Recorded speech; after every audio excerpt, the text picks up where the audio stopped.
Rapicay, gracias por venir. Gracias a ustedes. No sé si escuchó algo de lo que dijo Plaini, de lo que dijo Critz.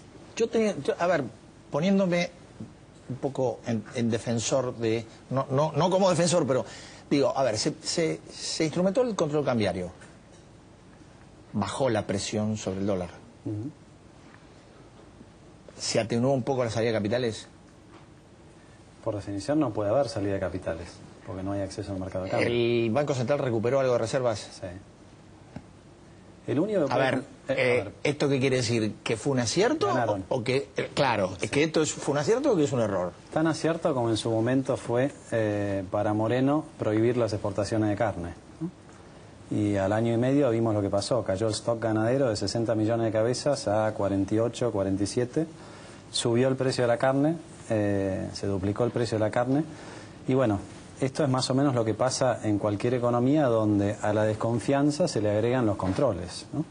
Y Moreno es un poco un ejecutor de estas cuestiones. A Moreno se le dice el problema es la inflación. Moreno va y lo resuelve. ¿Cómo lo resuelve? Mintiendo con el índice, ¿no? A Moreno se le dice nos estamos quedando sin reservas, resuelva el problema de las reservas. ¿Y qué hace Moreno? Impide, prohíbe que nadie pueda acceder a comprar dólares salvo el Banco Central. Entonces, por eso hoy el Banco Central gana reservas, porque el único que compra el superávit comercial es el Banco Central. La diferencia es que ahora lo compra con emisión, mientras que antes había otra demanda genuina de dólares que se iba canalizando en el mercado. Consecuencia de esta medida, en el corto plazo desapareció por decreto la salida de capitales. El mediano plazo no solamente separa la salida de capitales, sino que también separa la compra genuina de dólares para importación. Caen las importaciones, caen también las exportaciones, porque buena parte de los productos exportados tienen insumos importados, ¿no? Y se desacelera la actividad económica, ¿no? Ahora, cuando uno observa digamos, el desarrollo que usted hace, lo que uno se pregunta es, bueno, ¿hasta cuándo se pueden estirar este tipo de medidas? Porque decimos, bueno, ahora no hay salida o no hay presión sobre el dólar porque hay un férreo control, pero también hay, y esto es lo que yo le quería preguntar, ¿qué pasa con el mercado paralelo?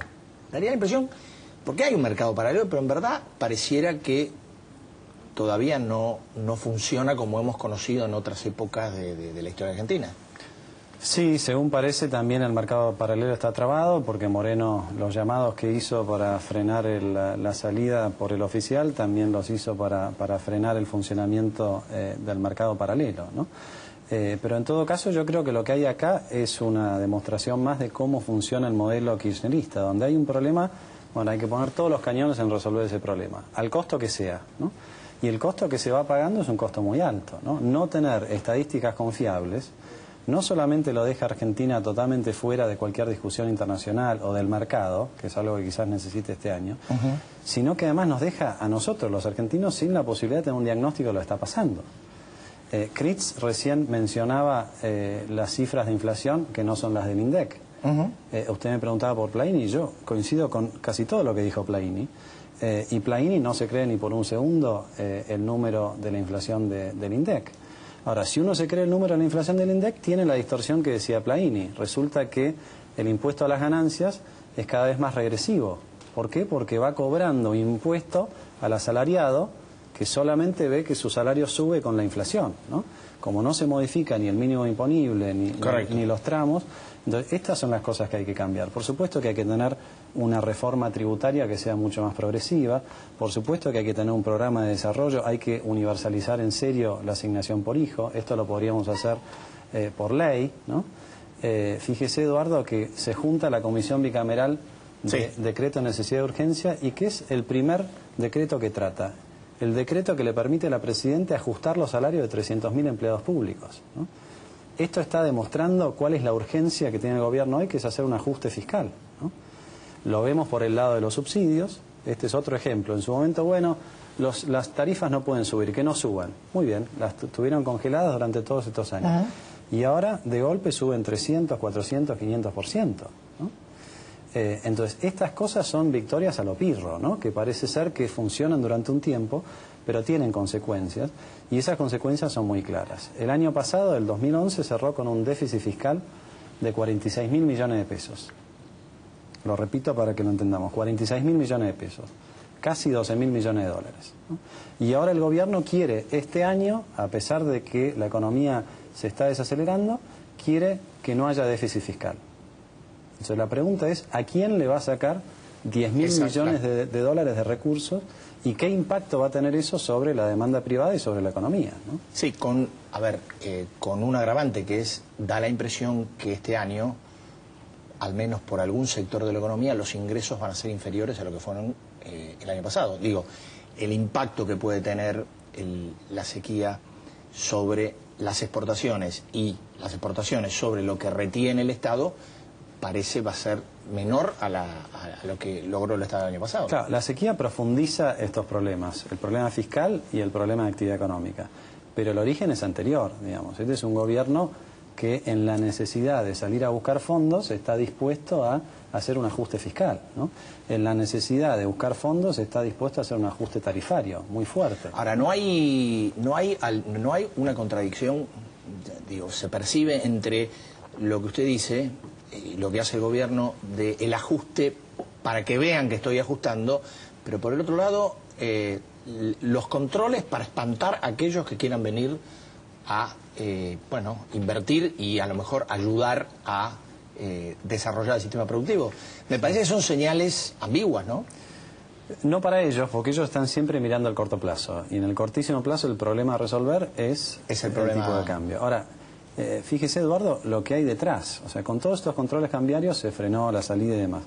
Pero lo más grave es que se ratificó un tipo de cambio de 4 pesos con 30, con 32, que está totalmente atrasado respecto de cualquier número que uno quiera mirar de inflación, incluido el número del INDEC, ¿no?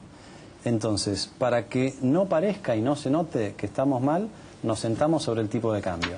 Y después proponemos planes de competitividad. O sea, cada vez se parece más a otros episodios de la historia donde los gobiernos se obsesionaban con el tipo de cambio fijo porque la gente creía que entonces había estabilidad, pero esto tiene también un costo muy grande en términos de actividad económica, con excepción del productor sojero que no lo alcanzó la sequía. ¿Quién más va a poder exportar, Eduardo, con estos niveles de tipo de cambio? Es muy difícil si aumentan en dólares tus costos todos los años un 20-25%, ser competitivo con el que está del otro lado de la aduana, ¿no? ¿Cuál de las previsiones en términos de crecimiento económico usted comparte para este año?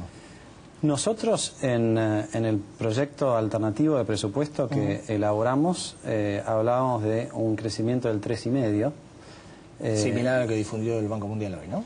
Sí, no miré en qué consistía. Ahora, nosotros decíamos, cuidado, 3,5% si la política fiscal no es de ajuste como quiere hacer el gobierno, ¿no?